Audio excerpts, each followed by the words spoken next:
جشن غوث الورا فیضان سرکار غوث اعظم علماء اہل سنت حضرت علامہ ثقافی صاحب قبلہ نعرہ تکبیر نعرہ رسالت.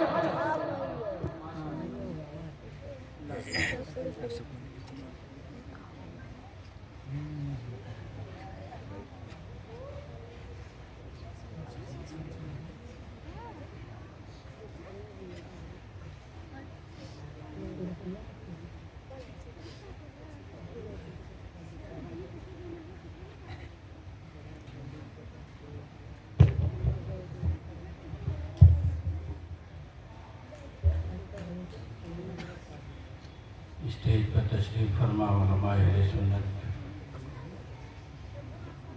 سامعین حضرات، السلام علیکم ورحمۃ اللہ وبرکاتہ. نحمدہ ونصلی ونسلم علی حبیبہ الکریم، اما بعد. اعوذ باللہ من الشیطان الرجیم، بسم اللہ الرحمن الرحیم. والعصر ان الانسان لفی خسر صدق اللہ المولانا العظیم. آمنت باللہ.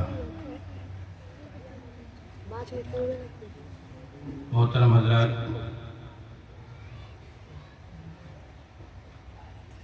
وقت بھی بہت ہو چکا ہے اور آپ حضرات بھی مہمان مقرر کی خطاب کو سننے کے لیے یہاں حاضر ہیں. کچھ دیر مجھے برداشت کر لیں. امید ہے کہ انشاءاللہ 11:15 بجے تک نبیر حضور حافظ ملت حضرت مولانا نعیم الدین صاحب قبلہ عزیزی برکاتہم القدسیہ رونقی اسٹیج ہوں گے اور آپ سے انشاءاللہ خطاب کریں گے. کوشش کروں گا کہ آدھا گھنٹے کے اندر اپنی بات کو ختم کروں، کیونکہ موسم بھی بہت ٹھنڈا ہے اور اکثر ہم میں سے لوگوں کو اپنے ضروریات کے تحت جاگنا پڑتا ہے، کیونکہ کاروبار یہاں کا ایسا ہے. بہرحال اللہ تعالیٰ آپ لوگوں کا آنا قبول فرمائے اور یہاں پہ تشریف رکھنا ہم سب کے لیے باعث خیر و برکت بنائے. آئیے سب سے پہلے ہم تمامی حضرات رسول رحمت، نبی معظم، اللہ کے پیارے، امت کے سہارے، والیے کون و مکان، سیاہ لا مکان، جلوے صبح ازل، نور ذات لم یزل، نیر بطحا، رازدار ما اوحا، شاہد ما تغا، صاحب علم نشرح، آمنہ کے لال جناب محمد مصطفیٰ روح خدا صلی اللہ علیہ وسلم کی بارگاہ میں درود و سلام کا نذرانہ پیش کریں. پڑھے بآواز بلند اللہم صلی علی سیدنا و مولانا محمد معدن الجود والکرم، منبع العلم والعلم والحکم، مبارک وسلم. صلو علیہ صلاۃ و سلام علیک یا رسول اللہ صلی اللہ تعالی علیہ وسلم. حضرات،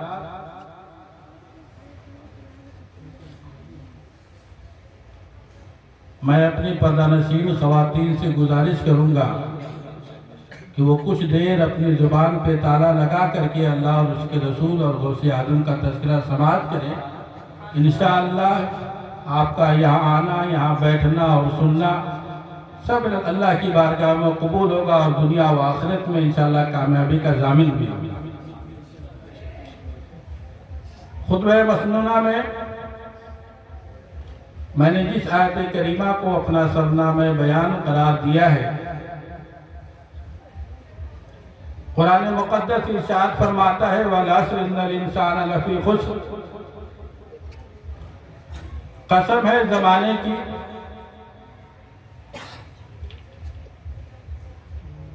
یہ سورہ مبارکہ قرآن مقدس کی کچھ چھوٹی سورتوں میں سے ایک سورہ ہے کہ جس کے بارے میں امام شافعی رحمۃ اللہ علیہ فرماتے ہیں کہ سورہ عصر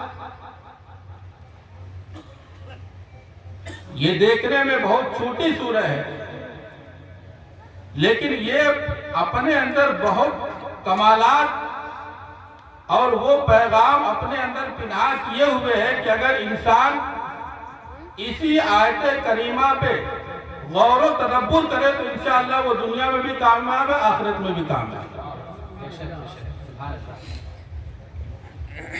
اس سورہ مبارکہ کے تعلق سے مفسرین نے بہت سارے اقوال بیان کیے ہیں۔ کچھ مفسرین نے اس والعصر سے، جس میں پروردگار عالم زمانے کی قسم کھا رہا ہے، اس عصر سے مراد دہر یعنی زمانہ ہے۔ زمانہ کیا؟ اللہ نے زمانے کی قسم کیوں کھائی؟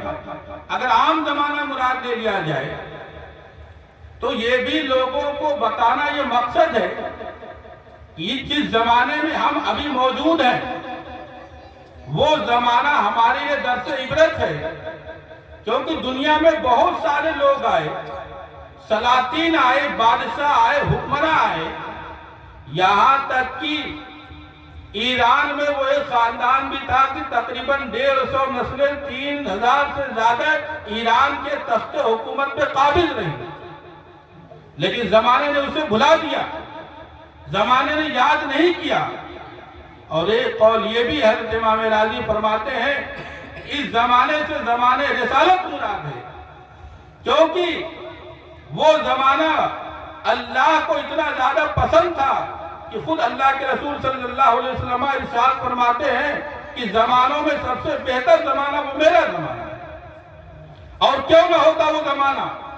اللہ کے وہاں بہت محبوب، کیونکہ اللہ تبارک و تعالیٰ نے آپ کو باعث تکوین عالم بنایا تھا۔ آدم سے لے کر عیسیٰ تک سارے نبیوں نے آپ کے آنے کی بشارت دی تھی کہ آپ آئیں گے، آپ کے اوصاف یہ ہوں گے، آپ کے کمالات یہ ہوں گے، آپ کی نشانیاں یہ ہوں گی۔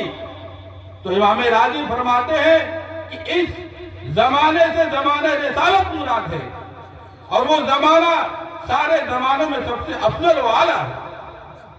آپ ایک عاشق کا واقعہ ملاحظہ فرمائیں کہ بغداد شہر میں ایک شخص روٹی بیچ رہا تھا اور آواز دے رہا تھا تازی روٹی 1 روپیہ، باسی روٹی 2 روپیہ۔ راہگیر گزرتے، وہ حیران و پریشان ہے، ماجرا کیا ہے؟ دنیا کے بازار کا یہ اصول ہے کہ تازے کا دام زیادہ ہوتا ہے، باسی کا دام کم ہوتا ہے۔ جو مال پرانا ہوتا ہے وہ آدھے دام پر بکتا ہے۔ یہ کون سا نان بائی ہے؟ یہ کون سا روٹی بیچنے والا ہے؟ وہ اعلان کر رہا ہے کہ تازی روٹی 1 روپے میں، باسی روٹی 2 روپے میں۔ ایک جانے والا رک جاتا ہے، کہا میرے پیارے بتاؤ ماجرا کیا ہے؟ یہ تو بازار کے اصول کے خلاف ہے۔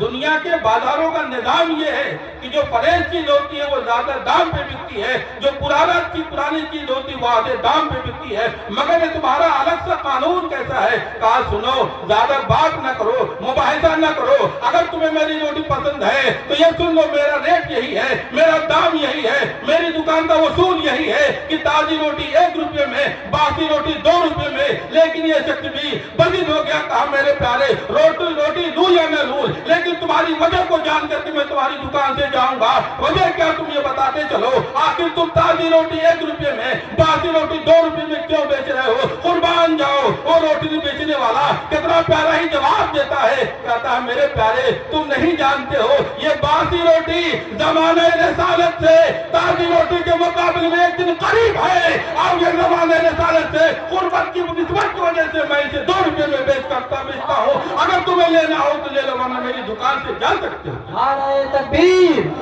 نعرہ رسالت، جشن غوث الورا، نعرہ تکبیر، نعرہ رسالت۔ عاشقوں کا کیا کہنا؟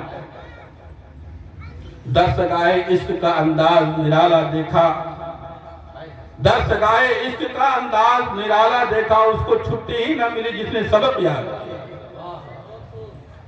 عشق کرنے والوں کو کبھی چھٹی نہیں ملتی۔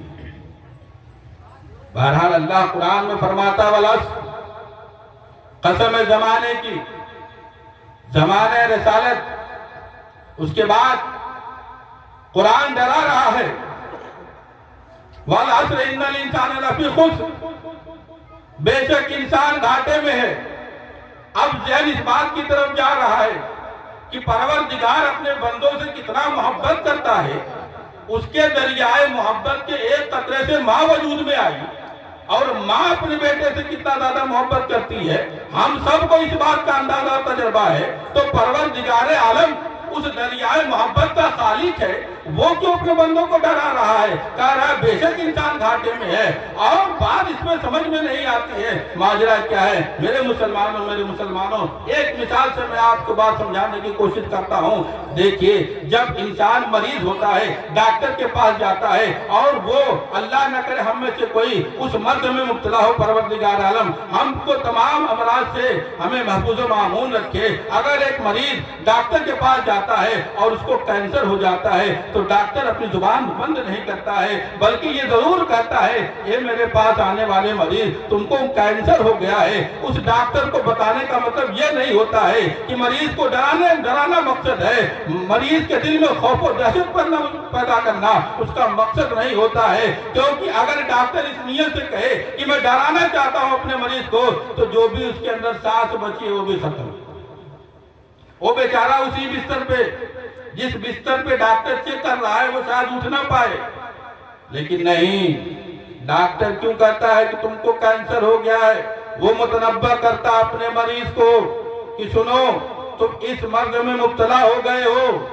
مریض پوچھتا ہے کیا کرنا چاہیے؟ ڈاکٹر کہتا ہے اس کا آپریشن کراؤ، اس کا مکمل بہتر علاج کراؤ، اس لیے کہ اگر تم اس مرض کا صحیح علاج نہیں کراؤ گے تو اپنی زندگی سے ہاتھ دھو بیٹھو گے۔ بلا تمثیل میں اس بات کو آپ کو سمجھانے کی کوشش کر رہا ہوں کہ پروردگار عالم انسان کو اس میں متنبہ کر رہا ہے کہ حضرت انسان، اگر تم اپنے مرض کو نہیں پہچانو گے، اگر تم اپنی بیماری کو نہیں پہچانو گے جو تمہارے اندر پھیلی ہوئی ہے، تو یاد رکھو تم بھی اس طریقے سے ہلاک ہو جاؤ گے۔ ارے مریض کی روح نکلے گی، اس کی زندگی ہلاک ہو جائے گی۔ اگر تم اپنے کو نہیں پہچانو گے تو تمہارا ایمان ہلاک ہو جائے گا۔ پروردگار عالم اپنے بندوں کو اسی بات کی طرف اشارہ کرنا چاہتا ہے، متنبہ کرنا چاہتا ہے، اور خود علاج بھی بتا رہا ہے ان الانسان لفی خسر الا الذین آمنوا۔ پروردگار کہتا ہے سنو، سب انسان گھاٹے میں نہیں ہیں۔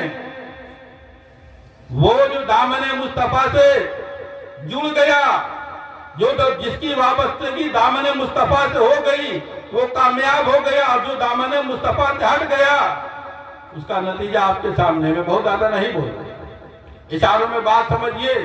جو میرے مصطفیٰ کے دامن سے سٹا وہ ابو بکر صدیق ہو گیا، فاروق اعظم ہو گیا، عثمان غنی ہو گیا، علی مرتضی ہو گیا، حسن مجتبی ہو گیا، حسین اعظم ہو گیا۔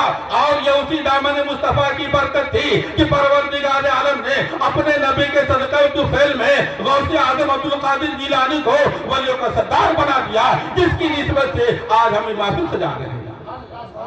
اور جو خاندان کا تھا، خود اسی قبیلے سے تھا، دامن مصطفیٰ ہٹ گیا، وہ حکمت کا باپ تھا، جاہلوں کا باپ بن کے دنیا میں مشہور ہو گیا۔ حضرات آپ دیکھیں تاریخ میں جب بھی آپ سیرت نبوی پہ، ولادت مصطفیٰ پہ جب کوئی بیان سماعت کرتے ہیں تو اس میں اکثر مقررین یہ ضرور کہتے ہیں قیصر و کسریٰ کے محلات کا نظارہ کیا۔ آپ بتائیں کیا مجمع میں کسی کو قیصر و کسریٰ کے بادشاہوں کا نام پتا نہیں؟ کیونکہ اس زمانے میں روم میں جو بادشاہ ہوتا تھا اس کا لقب ہوتا تھا کسریٰ، قیصر۔ الگ الگ علاقے کے اعتبار سے اس وقت کی مشہور سلطنتیں تھیں، یہ طاقتور حکمراں تھے، مگر کسی کو نہیں پتا کیونکہ وہ دامن مصطفیٰ سے سٹے نہیں تھے۔